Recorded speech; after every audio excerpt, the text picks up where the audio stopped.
Hello दोस्तों, आप सभी का हमारे यूट्यूब चैनल में स्वागत है। तो दोस्तों, आप सब कैसे हैं? आई होप कि आप सब अच्छे होंगे। तो दोस्तों, आज की इस वीडियो में हम पढ़ने वाले हैं फार्माकोग्नोसी का।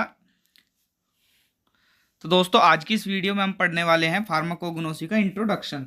फार्माकोग्नोसी क्या होती है, फार्माकोग्नोसी में कौन कौन से पार्ट होते हैं, क्या क्या फार्माकोग्नोसी में हमें पढ़ना होता है, वो सब जानकारी आज हम इस वीडियो में लेने वाले हैं और फार्माकोग्नोसी का इंट्रोडक्शन पढ़ने वाले हैं। तो वीडियो को स्टार्ट करते हैं बिना देरी के। तो दोस्तों, सबसे पहले हम जानते हैं फार्माकोग्नोसी। फार्माकोग्नोसी होता क्या है? तो स्टडी ऑफ मेडिसिन, दवाइयों के बारे में अध्ययन करना, यानी कि दवाइयों के बारे में हम जो भी अध्ययन करते हैं, जो भी पढ़ते हैं, वो सब फार्माकोग्नोसी कहलाता है। इसे एक डेफिनेशन के रूप में कैसे हम व्यक्त करेंगे वो हम देख लेते हैं। फार्माकोग्नोसी ग्रीक भाषा के एक दो शब्दों से मिलकर बना होता है, फार्माकोन और जिनोसिस। फार्माकोन का मतलब होता है नॉलेज और जिनोसिस का मतलब होता है जानकारी प्राप्त करना।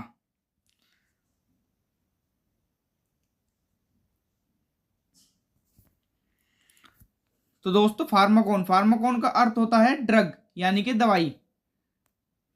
दवाई और जिनोसिस का अर्थ होता है जानकारी प्राप्त करना, कि दवाई के बारे में हम क्या क्या हमें कलेक्ट करना होता है, क्या लेना होता है, क्या उसमें डालना होता है, वो सब उस जानकारी को हम जिनोसिस बोलते हैं।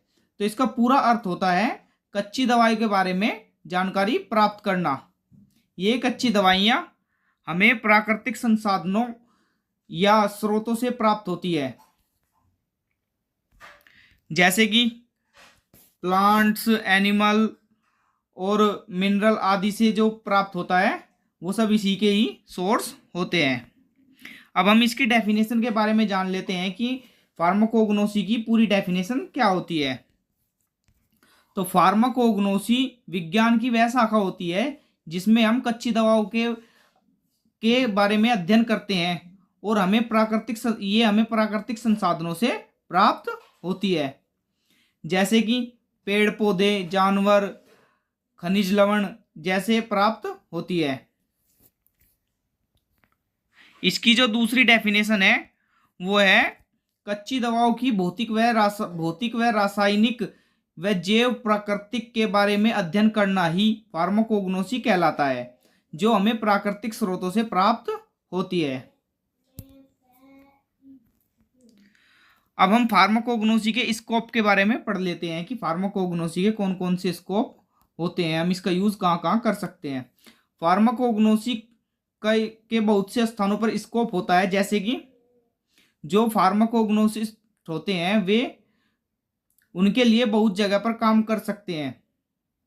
वे अपना भविष्य बनाने के लिए फार्मेसी कॉलेजों में पढ़ा सकते हैं, या वे किसी यूनिवर्सिटी, म्यूजियम और बोटनिकल गार्डन आदि में पढ़ाने का काम कर सकते हैं।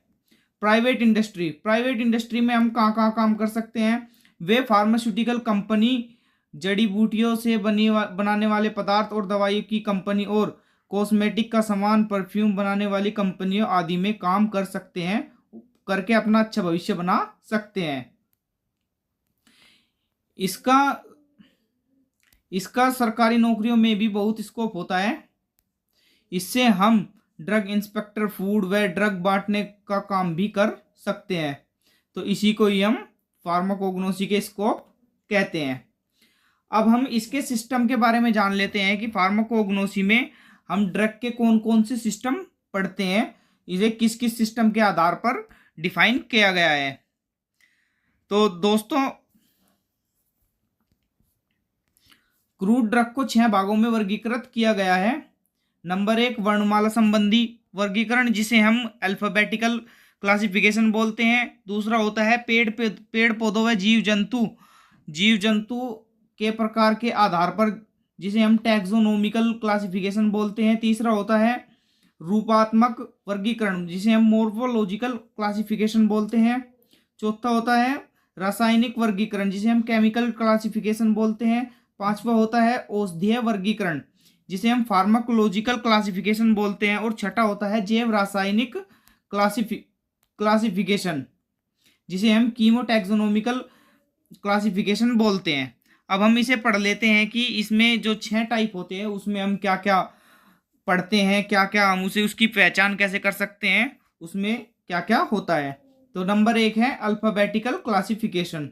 अल्फाबेटिकल क्लासिफिकेशन, इस वर्गीकरण में हम सबसे पहले क्रूड पदार्थों को इकट्ठा करते हैं, फिर उसे सुखा लेते हैं। दूसरा पॉइंट है कच्चे पदार्थों को हमेशा वर्णमाला के आधार पर ही वर्गीकृत किया गया है। कच्चे पदार्थों को वर्णमाला व उनके हिसाब से वर्गीकृत किया गया है, चाहे वह किसी भी भाषा में हो। जैसे कि इंडियन फार्माकोपिया में जो क्रूड ड्रग है वो इंडियन फार्माकोपिया 1966 इंग्लिश व इंडियन फार्माकोपिया 1955 में लैटिन भाषा के आधार पर वर्गीकृत किया गया है। मतलब जो अल्फाबेटिकल क्लासिफिकेशन है, जो ड्रग का क्लासिफिकेशन 1966 व 1955 में किया गया था, वो 1966 में तो इंग्लिश के आधार पर और 1955 में लैटिन भाषा के आधार पर वर्गीकृत किया गया है। इसके कुछ एग्जाम्पल है, जैसे कि अकेशिया, बेंजोइन, सिंकोना, डिल आदि, ये सब इसी के उदाहरण है। नंबर 2 क्लासिफिकेशन पढ़ लेते हैं हम, टैक्सोनोमिकल क्लासिफिकेशन। टैक्सोनोमिकल क्लासिफिकेशन क्या होता है? इस वर्गीकरण में कच्चे ड्रग को पेड़ पौधों व जीव जंतुओं की प्रकृति के आधार पर वर्गीकृत किया गया है।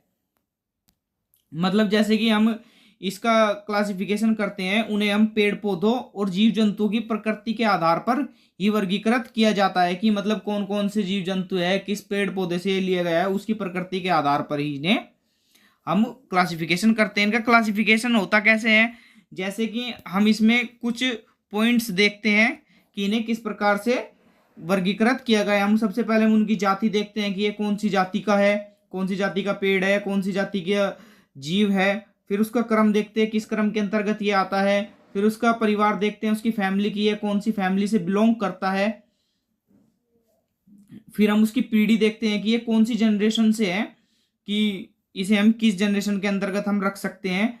फिर उसकी प्रजाति देखी जाती है और फिर उसकी उपजाति देखी जाती है। इन पॉइंटों के आधार पर ही हम ड्रग का क्लासिफिकेशन करते हैं। अब हम पॉइंट नंबर 3 देख लेते हैं, मॉर्फोलॉजिकल क्लासिफिकेशन। मॉर्फोलॉजिकल क्लासिफिकेशन को हम किस तरीके से हम वर्गीकृत करेंगे वो हम इस पॉइंट में देख लेते हैं। रूपात्मक वर्गीकरण को यानी कि मॉर्फोलॉजिकल क्लासिफिकेशन को हम पेड़ पौधों व जानवरों के भागों के आधार पर ही वर्गीकृत करते हैं। इन्हें 2 प्रकार से वर्गीकृत किया गया है, ऑर्गेनाइज्ड और अनऑर्गेनाइज्ड। अब ये ऑर्गेनाइज्ड और अनऑर्गेनाइज्ड क्या होता है वो भी हम आगे जान लेते हैं। ऑर्गेनाइज्ड ड्रग क्या होता है? ऑर्गेनाइज्ड ड्रग वे ड्रग होते हैं जिनकी आकृति एक समान रहती है, जिनमें कोई बदलाव नहीं होता, उसे हम ऑर्गेनाइज्ड ड्रग कहते हैं। जैसे कि एग्जाम्पल के तौर पर देख लेते हैं, इसमें seeds, leaves, bark, wood, root जैसे ये सब ऑर्गेनाइज्ड ड्रग के ही उदाहरण है। जैसे बीज कैस्टर के बीज होते हैं, सेना की पत्तियां होती है, सिनकोना की बार्क होती है, सैंडलवुड की लकड़ी होती है, रूट होती है राउवोल्फिया की। तो इस तरीके की ये सब ऑर्गेनाइज्ड ड्रग होते हैं। इन ऑर्गेनाइज्ड ड्रग की आकृति ना तो बदलती है, पहले जैसी ही सेम रहती है। अनऑर्गेनाइज्ड ड्रग क्या होते हैं? अनऑर्गेनाइज्ड ड्रग वे ड्रग होते हैं, इनकी आकृति एक समान नहीं होती, मतलब बदलती रहती है, वह कंटिन्यूसली बदलती रहती है। जैसे कि एग्जाम्पल के तौर पर देख लेते हैं, ड्राइड लेटेक्स, ड्राइड जूस, गम, ये सब जो है इनकी जो ये ड्रग है इन सब की आकृति लगातार बदलती रहती है। अब हम इसमें 4th पॉइंट पढ़ लेते हैं कि 4th पॉइंट होता क्या है। इसमें 4th पॉइंट होता है केमिकल क्लासिफिकेशन। इस वर्गीकरण को हम क्रूड ड्रग की रासायनिक प्रकृति यानी कि केमिकल क्लासिफिकेशन आ गया तो हम इसकी केमिकल प्रकृति के आधार पर ही इसे वर्गीकृत करते हैं। आप इससे भी पता लगा सकते हैं, अगर केमिकल शब्द आया है तो आप इसकी केमिकल प्रकृति के आधार पर इसे बदल सकते हैं, तो इसे ही हम केमिकल क्लासिफिकेशन कहा जाता है। इसके एग्जाम्पल है जैसे कि glycoside, alkaloid, tannin, volatile oil, ये सब इनमें से हम केमिकल कांस्टेंट को अलग करके ही इसे डिफाइन कर सकते हैं, वर्गीकृत कर सकते हैं। इसे ही हम केमिकल क्लासिफिकेशन बोलते हैं। पॉइंट नंबर 5 फार्माकोलॉजिकल क्लासिफिकेशन, मतलब इस वर्गीकरण को हम किस तरीके से क्लासिफाई करते हैं वो देख लेते हैं। इस वर्गीकरण में हम क्रूड ड्रग का वर्गीकरण उसमें उपस्थित मुख्य रासायनिक तत्व यानी कि उसमें जो भी मेन केमिकल उपस्थित होगा उसके आधार पर ही हम इसे क्लासिफाई करेंगे या वर्गीकरण इसका हम करेंगे। जैसे कि इसमें हम उदाहरण के तौर पर देख लेते हैं drug acting on respiratory system, मतलब इसमें जो हमारी ड्रग उपस्थित होगी वो हमारे रेस्पिरेटरी सिस्टम को इफेक्ट करेगी, उसके आधार पर ही हम इसे क्लासिफाई करेंगे। इसी तरीके से जो ड्रग में जिस भी ड्रग में जो मेन केमिकल जो भी केमिकल उपस्थित होगा उसके आधार पर ही हम उसे क्लासिफाई करेंगे। जैसे इसमें एग्जांपल है एक्सपेक्टोरेंट, एंटीटसिव, ये जो ड्रग होती है ये सब फार्माकोलॉजिकल क्लासिफिकेशन के अंतर्गत आती है। सेकंड एग्जांपल है इसका drug acting on cardiovascular system, मतलब जो ड्रग हमारी कार्डियोवास्कुलर सिस्टम को इफेक्ट करेगी या उससे रिलेटेड बीमारी को ठीक करने का काम करेगी उसे ही हम drug acting on cardiovascular system बोलेंगे। मतलब इसमें कौन कौन सी ड्रग आती है, एंटी हाइपरटेंसिव जो ड्रग होती है वे सब इसके अंतर्गत आती है, कार्डियोटोनिक ड्रग जो होती है वे इसके अंतर्गत आती है, एंटी कैंसर जो ड्रग होती है कैंसर का उपचार करने वाली जो जितनी भी ड्रग होती है वो सब इसी के अंतर्गत आती है। अब हम इसमें पॉइंट नंबर 6 पढ़ लेते हैं कि पॉइंट नंबर 6 होता क्या है। तो इसे बोलते हैं हम कीमो टैक्सोनोमिकल क्लासिफिकेशन, मतलब कीमो और टैक्सोनोमिकल केमिकल और क्रूड ड्रग की जाति के आधार पर, मतलब जो टैक्सोनोमिकल क्लासिफिकेशन हमने पीछे पढ़ा था उसमें ये दोनों मिक्स होंगे। उसका क्लासिफिकेशन किस प्रकार होता है वो देख लेते हैं। तो इस क्लासिफिकेशन में हम क्रूड ड्रग में उपस्थित केमिकल तत्व क्रूड ड्रग की जाति, प्रजाति, परिवार, पीढ़ी आदि के आधार पर वर्गीकृत करते हैं। तो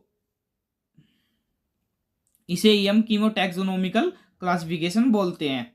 तो दोस्तों आज की वीडियो में सिर्फ इतना ही, बाकी आने वाली वीडियो में हम और भी अच्छे तरीके से पढ़ेंगे और पॉइंट टू पॉइंट सभी डाउट्स क्लियर करते चलेंगे।